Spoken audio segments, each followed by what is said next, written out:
ಓಹೋ ರಾಧಾ, ಹಾಗಿದ್ದೀಯಮ್ಮ? ಆರಾಮಾಗಿದ್ದೀಯಾ? ಮನೆಯಲ್ಲೆಲ್ಲ ಓಡಾಡ್ಕೊಂಡು ಸಂತೋಷವಾಗಿ?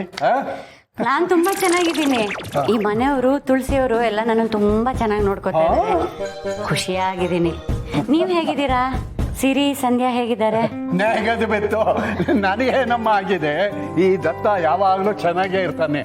ಸಿರಿ, ಸಂಧ್ಯಾ ಕೂಡ ಚೆನ್ನಾಗಿದ್ದಾರೆ. ಒಳ್ಳೇದು. ನಿಮ್ಗೆ ಸ್ವಲ್ಪ ಕಾಫಿ ಮಾಡ್ತೀನಿ. ರಾಧಾ, ನಾನು ಕಾಫಿ ಮಾಡ್ಕೊಡ್ತೀನಿ. ಯಾಕೆ? ನಾನ್ ಕಾಫಿ ಮಾಡಿದ್ರೆ ನಿಮ್ಮ ಮಾವ ಅವ್ರಿಗೆ ರುಚಿ ಅನ್ಸಲ್ವಾ? ಹಾಗೇನಿಲ್ಲ, ನೀವು ತರಕಾರಿ ಹೆಚ್ಚ್ತಾ ಇದ್ರಲ್ಲ, ನೀವು ಅದನ್ನ ಮಾಡಿ ನಾನು ಕಾಫಿ ಬೆರೆಸ್ತೀನಿ. ಸರಿ, ಹಾಗೆ ಆಗ್ಲಿ.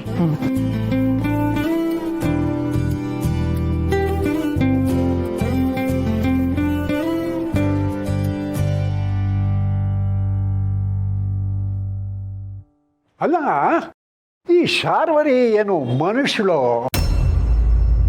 ಅಥವಾ ಮನುಷ್ಯ ರೂಪದಲ್ಲಿರೋ ರಾಕ್ಷಸಿನೋ ಗೊತ್ತಾಗ್ತಾ ಇಲ್ಲಮ್ಮ.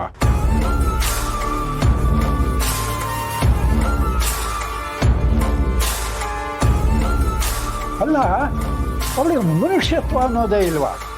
ಪಾಪ ಏನೂ ಅರಿಯದೇ ಇರೋ ಆ ಪುಟ್ಟ ಕಂದನ್ನು ಎತ್ಕೊಂಡು ಹೋಗಿ ಈ ಥರ ದ್ವೇಷ ಸಾಧಿಸ್ತಾ ಇದ್ದಾಳಲ್ಲ. ಛೇ ಛೇ ಛೇ.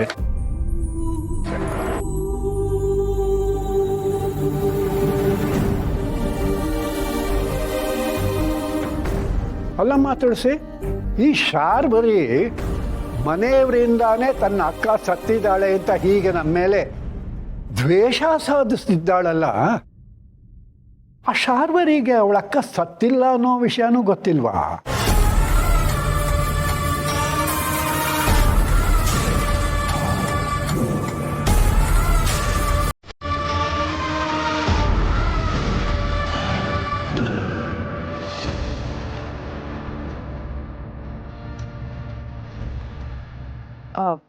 ಮಾವ, ಆ ಶಾರ್ವರಿಗೆ ಅವಳ ಅಕ್ಕ ಬದುಕಿದಾಳೆ ಅಂತಾನೆ ಗೊತ್ತಿಲ್ಲ ಅನ್ಸತ್ತೆ.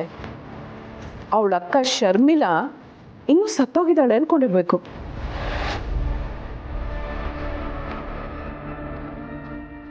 ಏನು? ಶಾರ್ವರಿಗೆ ಅಕ್ಕ ಇದ್ದಾಳ? ಅವಳ ವಿಷಯವಾಗಿ ಇಷ್ಟೊಂದು ದ್ವೇಷ ಮಾಡ್ತಾ ಇದ್ದಾಳ? ಅವಳು ಯಾಕೆ ಈ ಮನೆಯವ್ರ ಮೇಲೆಲ್ಲ ಇಷ್ಟೊಂದು ದ್ವೇಷ ಕಾರ್ತಾ ಇದ್ದಾಳೆ? ಅವಳ ಅಕ್ಕಂಗೆ ಈ ಮನೆಯವರಿಂದ ಏನು ತೊಂದರೆ ಆಗಿದೆ? ಇಷ್ಟಕ್ಕೂ ಯಾರು ಅವಳ ಅಕ್ಕ?